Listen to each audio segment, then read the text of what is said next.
Guys, industrialization is fastly catching up in Burkina Faso. Ethiopian experts are offering to support industrial line to move faster in Burkina Faso. Guys, this is a must-share video. Burkina Faso is using same strategy used by China in their early stage. I'll prove that to you. Now, what is going on?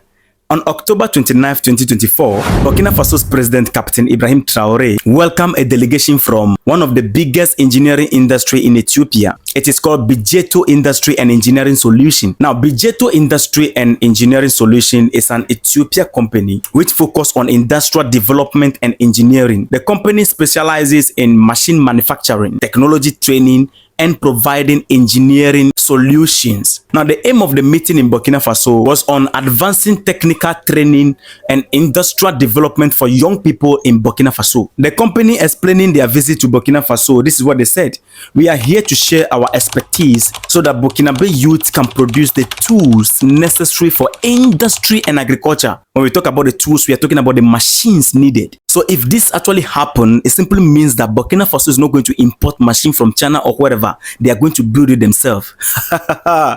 Okay, so they went to Burkina Faso, expressed their support for the president's efforts, and shared their experience in industry and engineering, particularly in manufacturing machines that are already in use in Ethiopia. Bejaiethio Industry and Engineering Solution aim to train young Burkinabe to become active contributors to development. The focus will be on encouraging them to engage in industries such as machine manufacturing. You see, I'm seeing a new version of China in Africa. Let me give you a background of how China also started.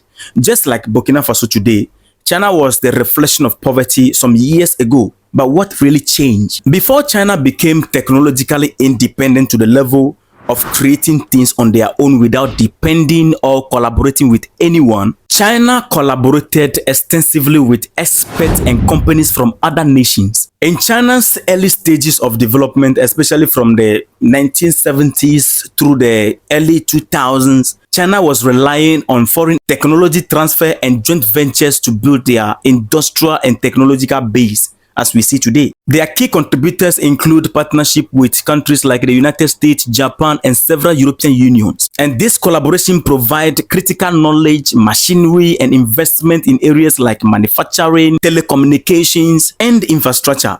For example, when we talk about manufacturing, many multinational companies set up factories and joint ventures in China, sharing manufacturing technology and processes which help China learn and adopt new techniques to become who they are today. Talking about telecommunication and electronics, China partnered with international giants like Nokia, Ericsson, and Motorola. And this led to technology transfer that helped build Chinese local expertise. Now today, you and I can see that China took them off the market and took over. Now you talk about higher education and research.